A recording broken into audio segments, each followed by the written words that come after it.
Hello and welcome to At the 55, your home for OUA football. Me and Tom are back on the mics after a little teeny tiny hiatus there, but with an extremely exciting podcast with as exciting a guest we could have on. So, Tom, the honor's all yours. How the heck are you doing, my friend? Oh, my man, I am so good because we have one of our collectively favorite coaches, favorite people in youth sports right now.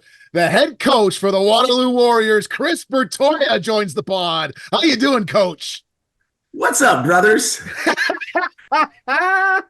Oh, Coach, I'm good. still. I'm good. How you guys doing?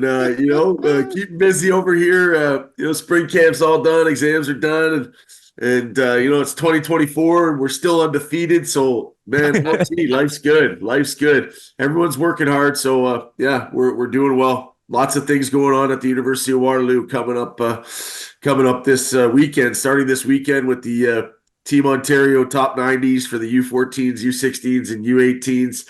And then that kind of lightly transitioning into the East-West Bowl weekend and ultimately culminating in the game on Saturday, May 11th at Warrior Field. Yeah. And that is the theme for this episode, to set up all things East-West and just to cover. I'm still riding high off our conversation last week and how excited I am off of all the things that you have been organizing with your team to put on what is no doubt going to be such a incredible show, and not just the game itself, but everything throughout the week. For those who aren't familiar, East-West, a showcase of, in this case, the top 100 Canadian university players eligible for the following year's CFL draft. And Coach, I'd be remiss before we got into talking about all these things you have going on, but of course, it's setting up the draft for next year. We're sitting here recording May 1st, 2024, the day after the 2024 CFL draft, where we saw two of your guys, two linemen on both sides of the ball. One, Ethan Kalra, get picked up in the 5th round going to Winnipeg from the offensive line. And a guy that we might have talked about a few times on this show, one Tyson Hergott, joined in the double blue and the ranks of the Argos. Yes, I'm doing the virtual background here, so the hat might be a little in and out, but I know as much as Tom loves his Ticats, we're just excited to see both these guys go to the next level, even if Hergott's joining Tom's mortal enemies in the double blue. How are you doing riding off of two of your boys getting picked up? It must have been such an exciting moment for you. Yeah, you know what? It's draft night's great. I mean, we're trying to tab it up, but I think since 2017, those two guys getting Tyson and EK getting drafted last night were made it 12 draft picks since 2017, which, for Waterloo, prior to that, there wasn't guys going like that. So, yeah, I'm so super proud of both those young men, and they're both outstanding guys, teammates, character guys. Academics are important to them too. They both do well in school. They've been academic all-Canadians on top of their prowess on the field. And yeah, I mean, Tice is such a competitor. It's getting late in the second round. And I got a little kind of WhatsApp chat going with K-Mac and Conway and going like, all right, Winnipeg maybe he's going to go with one of these. And Brubaker goes, and okay, Brubaker's off okay. I just thought, maybe second round.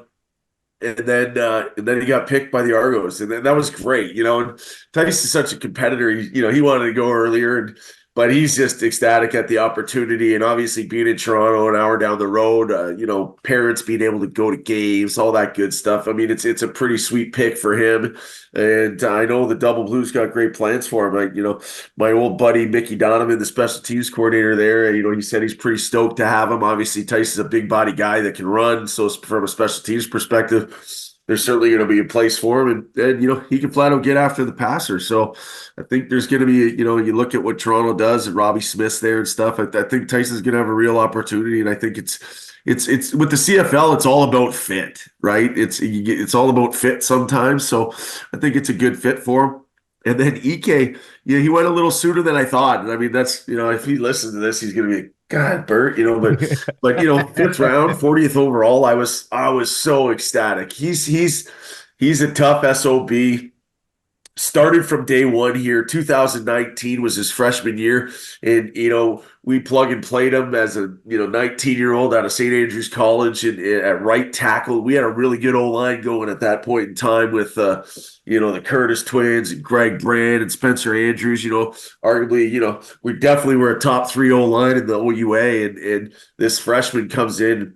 The biggest thing I can say about Ethan is that he's last year he got rolled up, I think, against Guelph, and he went down, and it was kind of an oh shit moment for Matt Fraser, our O-line coach. And I said, I'm on the head. So what's going on with EK? And he's like, Coach, he doesn't go down. He's one of those tough guys. When he goes down, there's something wrong. But yeah, I don't know what the Peg's plans are, but a lot of the conversations pre-draft were about him moving to center. So yeah, I'm really excited for both those young men. They're great kids, come from great families, and I know they're both going to seize their opportunity. Yeah, I mean, it was a genuine pleasure that I had when I went out to that invitational combine that was at Waterloo and seeing Ethan Colruyt kind of do his thing, especially in those one-on-ones. And you saw the guy move from, he did a bit of guard, he went into center, and it was pretty impressive to see him do his thing. And then obviously Tyson Hergod dominating at the national combine like we knew that guy would. Awesome to see for the Waterloo program here. But this is one of the rare times where we have a head coach of a program on here, and we're not necessarily going to talk Waterloo football, but rather the exciting stuff that's happening at the University of Waterloo next weekend here. And like you said, like you teed up, East-West Bowl. It's coming to Waterloo. You're looking after it here. And even just through some of the preliminary conversations that we've had, this is going to be bigger and better than it has been in a long time.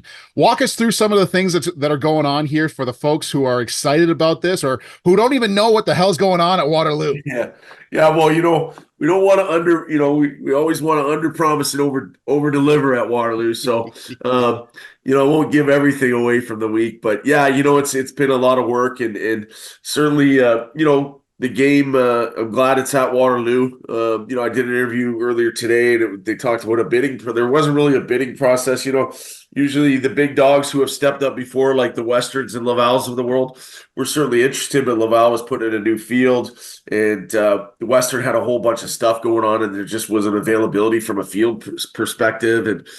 And it was kind of like, no, shoot, if nobody steps up, like there might be a stopgap here. And if we have another stopgap, is this we don't want to lose, some of the funding that the CFL gives us, et cetera. And so, my experience at Western, 2009 to 14, with Greg giving me the East-West Bowl coordinator, I had a lot of experience doing it. I still had my files and, got clearance. Obviously, we need the support of our athletic department, and our AD, Rolly Webster, signed off on it and supported it. He, uniquely enough, he has an affinity to this game. When he was working at Laurier, when this first 2003, I think the first 2 or 3 years the game was hosted at Laurier, and Rolly was a huge part of that game. So both of us had an affinity for it, and we just didn't want to lose the game.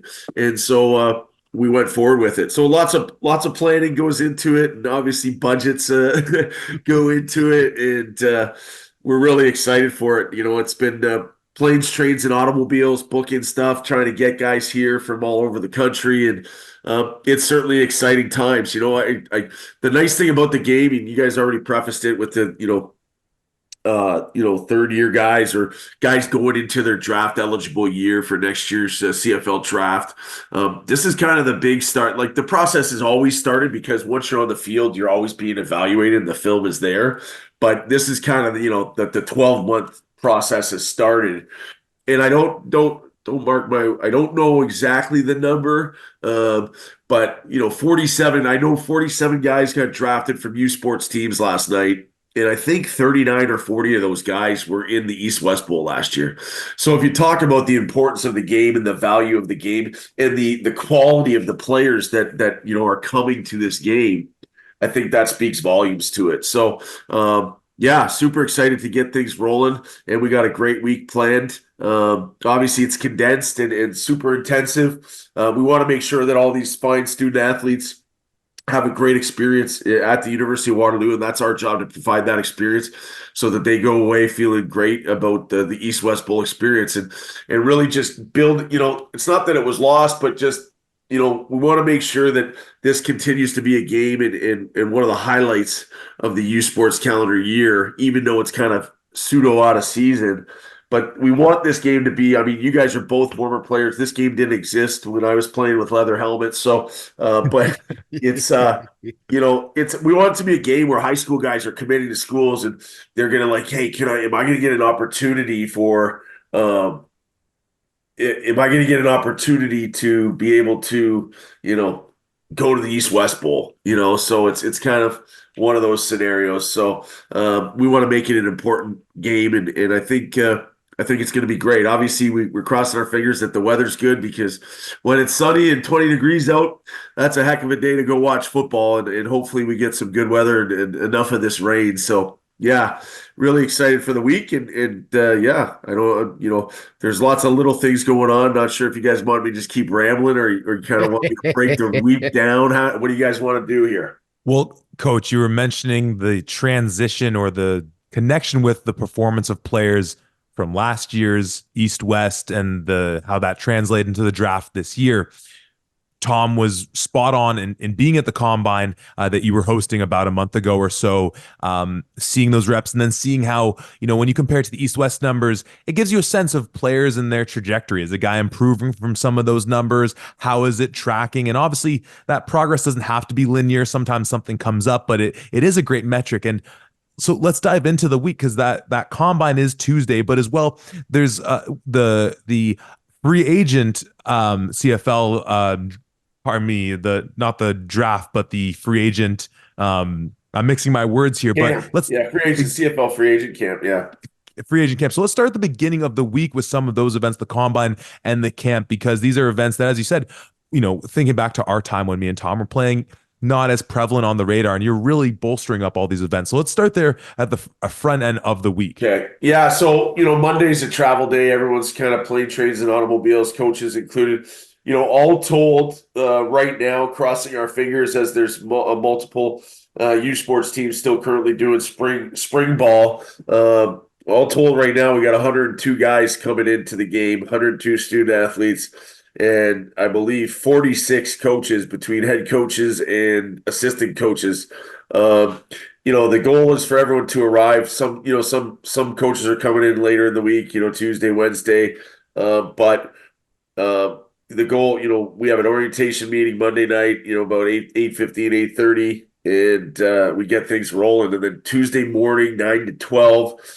We got the combine where we're going to basically replicate the invitational combine. So truthfully, next year, the CFL can compare apples to apples, right? So all the guys are going to do, height, weight, hand measurements, 5'10", 5, the L cone and 40s, etc., bench, 225 verticals, all those tests to kind of really create a baseline, truthfully, for the CFL evaluation piece. And then, then we get on the field for our first practice in the afternoon. And then Tuesday night, we 6 to 9 in the field house, we have the CFL free agent camp. So that's a combination one where we're not going to do as many tests. We have 4 or 5 combine style tests. The 40 obviously is going to be tested with a laser and a jump and a bench and a 5'10", 5, and then they put a helmet and shoulder pads on, and we're going to do some competing and a little bit of indie and then into one-on-one. So very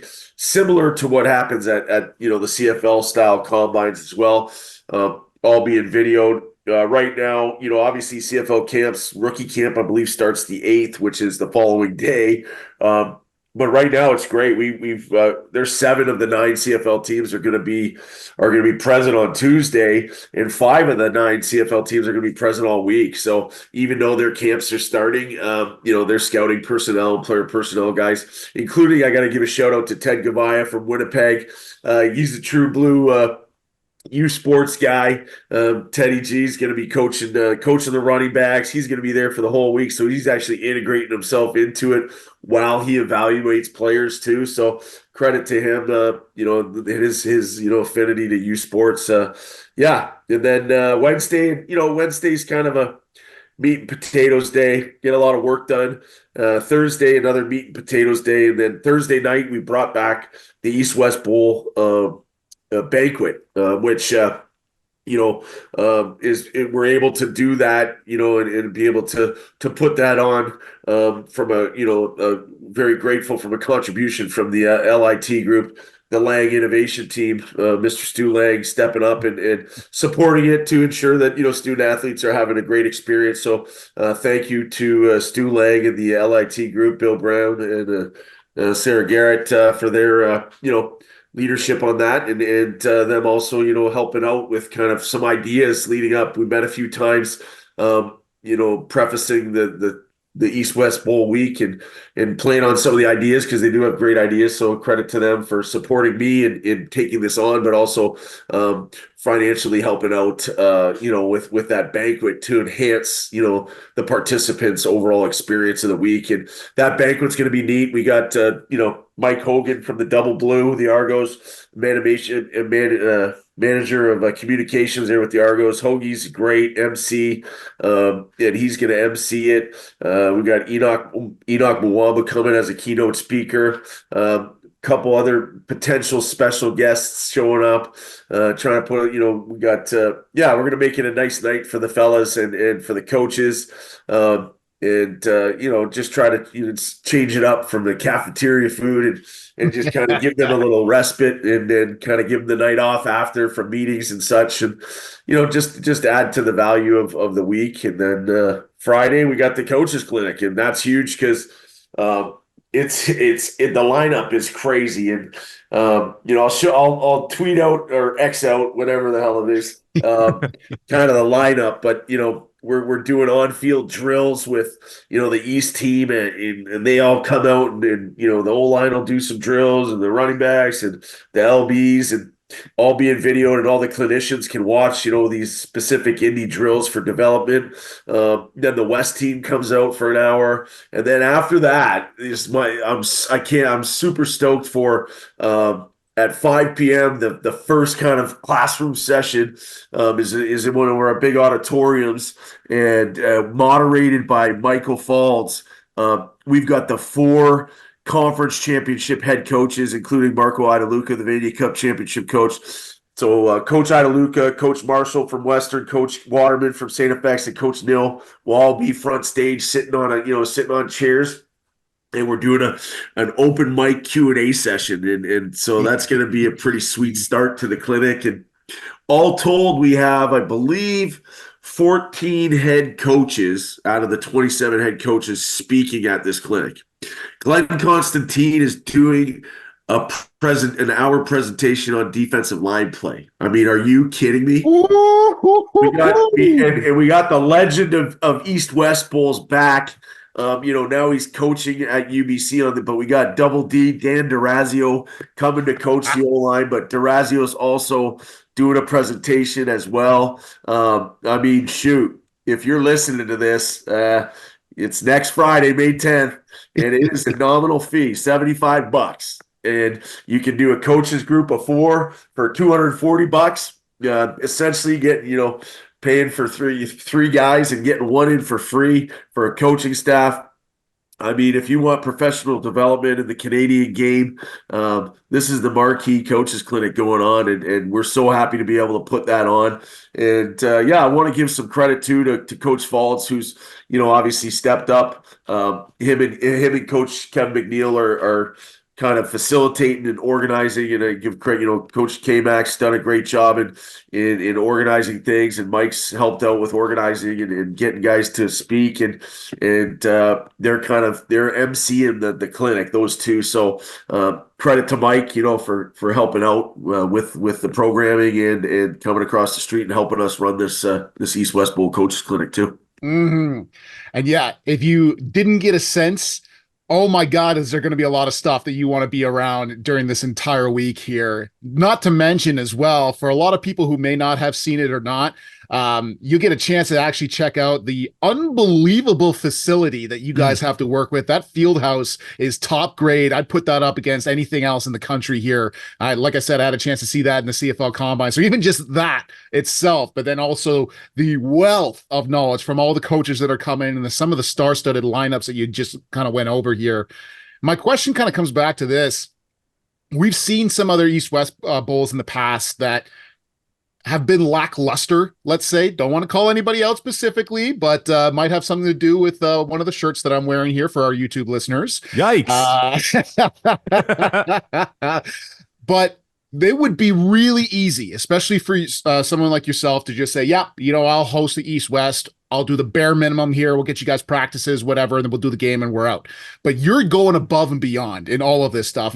Everybody just heard of all of the incredible things that you're adding into this. Not to mention, you're going to have other keynote speakers like Murray Drinkwater from the Referees Association. There's going to be a whole bunch of people who are all around the game who are coming into this.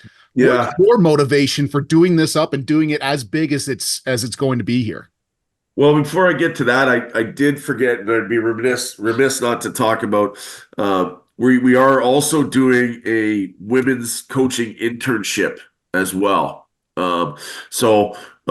had two women coaches on each sideline helping out here for the week. Unfortunately, one had to step away because of work commitments. But we'll have three women internship coaches there, and super excited to have them there to, it's great to have women coaching football and coaching men in football too. And so we certainly want to advocate and promote and also give them an opportunity to be professionally developed as well. And I'm sure we can learn some stuff from them as well. So really excited about their opportunity. Taylor McIntyre and Carly Manners from U of T and Kendall Westlake from Windsor will all be there.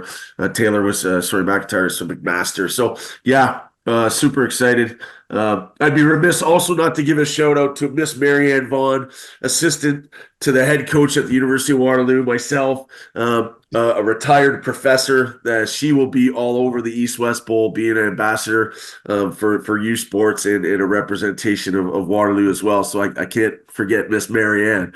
But yeah, passion-wise, I just had such a great experience doing it while I was at Western and when I was working for Coach Marshall and just saw the importance of the game and just the overall experience and having these guys, what an opportunity for guys who are all really, at the end of the day, football players, student athletes, going to good universities to get an education. But truthfully, they're all here. They're chasing a dream, right? They want to get an opportunity to play professional football, and what a neat experience for all these guys to come from across conferences across the country, rub elbows with their peers that some of them knew each other, maybe playing provincial teams or met each other in a 7-on-7 tournament. I don't know, but now you're gonna and maybe they've seen film and clips and read stats. Hey man, Malcolm Bussey, man, this guy can run, and well, Malcolm Bussey's gonna be there, right? Like, and you get to see all these different characters and players and. Man, the guys from the University of Montreal and Laval and Saskatchewan and UBC and obviously my bias to the OUA, but it's just it's neat for all these guys to be able to hang out and truthfully build some relationships and then hey, maybe next year their name is called and their name's called and they get to go sit in a locker room with the Winnipeg Blue Bombers or the Edmonton Elks or Toronto Argos and shoot, hey, my transition's a little easier here because I'm sitting beside this other guy that got drafted that last year we got to chill and hang out and compete and push each other and work I think that's the important piece. It's all about enhancing the student athlete experience. And I think this game goes a long way to doing that, specific to football players. That's my passion. I'm here to serve, man. I want to make sure that people are enjoying the game of football and having a great experience, a positive experience all the time, and that's what motivates me.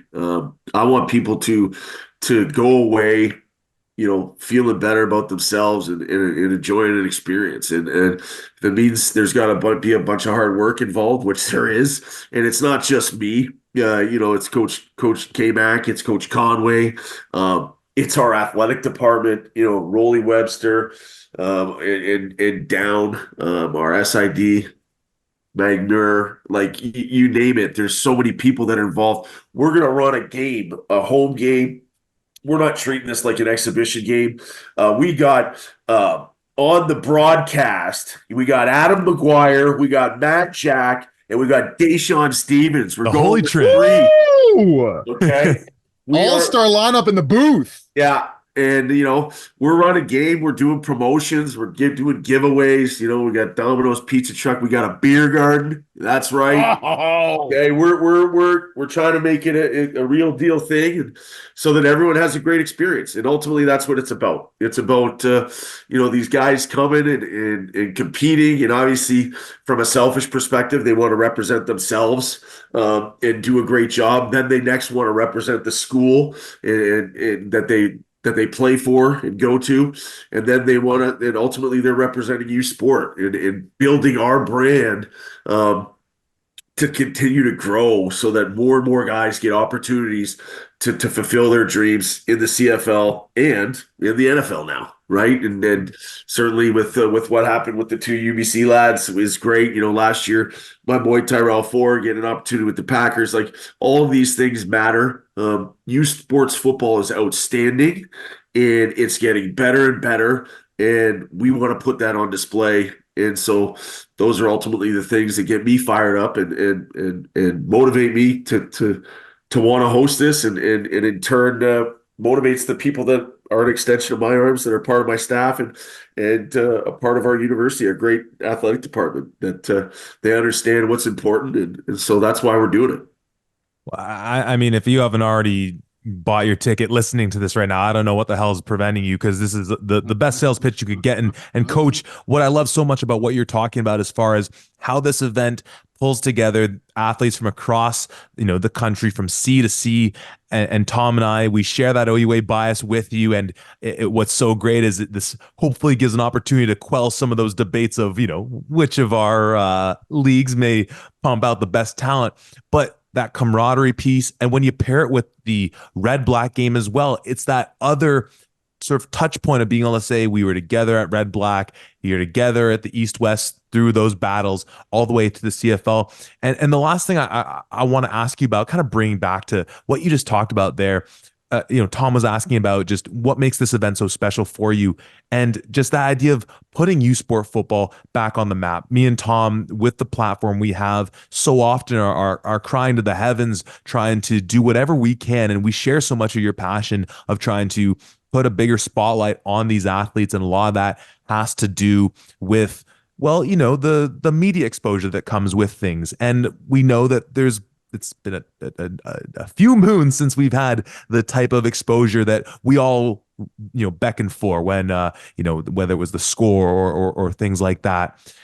Again, just this as an event to build upon, to further bring a spotlight to the immense talent, to then further draw that potential sponsorship. Like, how big an opportunity is this for that further development down the line, and just that snowball effect from then, once it gets a little bit bigger and more eyes and more dollars and more eyes and more dollars, where can you see this going?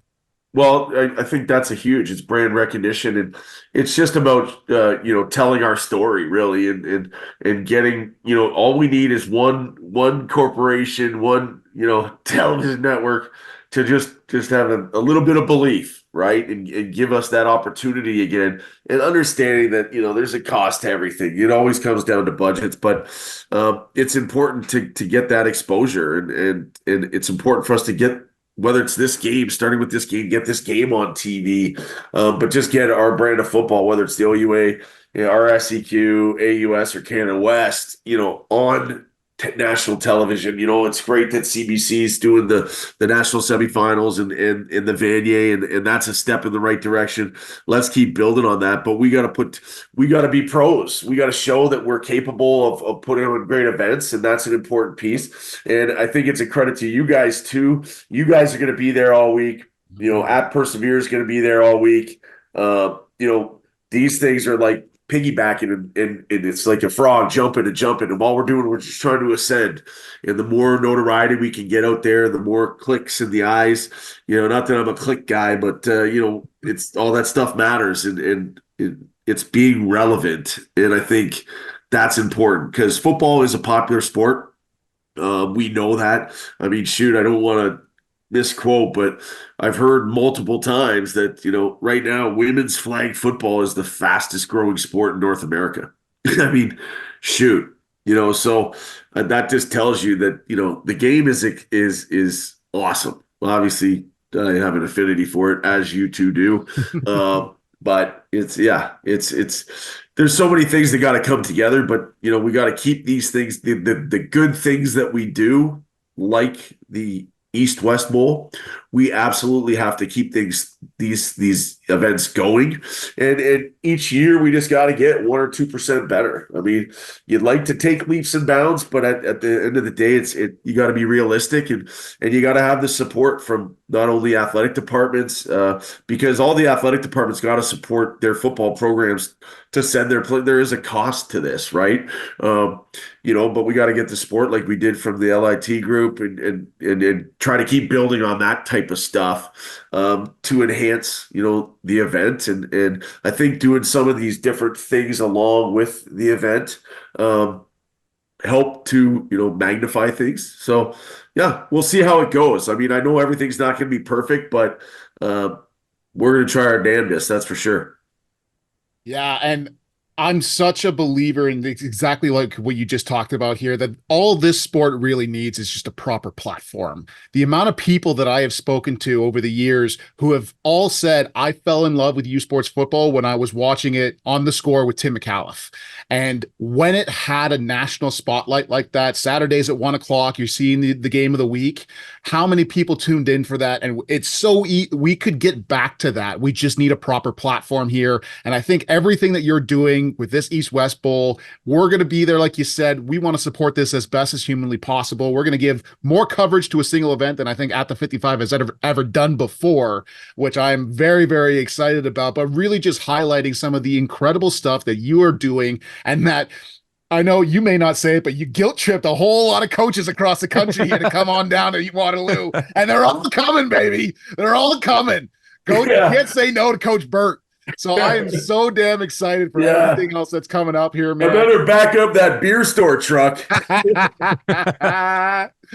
Oh man, but like you said, you can see it in some of the stuff that's going on here. The fact that Glenn Constantine is talking about D-line, arguably one of the best coaches that's ever graced a U Sports football field, is one of the coolest damn things I think I've ever heard, along with all of the other people. Absolutely. I don't want to discredit anybody here, but it's just so incredible, all the things that you were able to do here. And I think it's a big testament to you yourself, Coach. I don't know if anybody else has kind of caught it here, but this dude has so much damn passion for this game. It's incredible here. So I want to say preemptively, thank you for all of the stuff that you're doing here. I can't wait for this, and it's going to be a hell of a week. Yeah. Yeah, we're excited, and I'm so glad you guys are coming, and I can't wait to see you guys, and thank you for this support, man. At the end of the day, man, we're just trying to grow football yearly. Mm-hmm. That's it, right? And, Coach, as exciting as it's been on a couple Zoom calls talking with you, I can't wait till we're there in the flesh in Waterloo, and maybe even sharing a pop or two in celebration of all things we love, Canadian football. So, Coach, thank you so much. Like Tom said, for all the efforts we know you've been doing. I mean, on the recruiting of coaching standpoint, it must be like herding cats with all the strong personalities you're having to connect with, and for joining us today and promoting this and everything you do. So, Coach, thank you so much.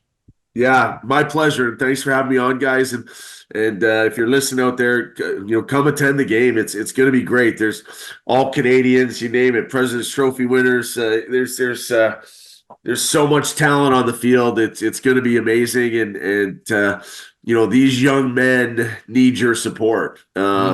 And it'll be worth your while if you come out and attend the game. You come watch the coaches clinic if you're a young coach or if you're an old coach. We all can get better, and I'm certainly going to be sitting in those rooms paying attention to all my peers because I want to learn and get better too. So that's my final pitch, and thank you for the platform, fellas, and I look forward to seeing you next week. You're always welcome on our podcast anytime. As Tom alluded to, we will be there in Waterloo, and as Coach said, doing all sorts of content. We may have something else that we'll put out before then, but if nothing else, you'll hear us breaking down all things East-West Bowl right here at the 55.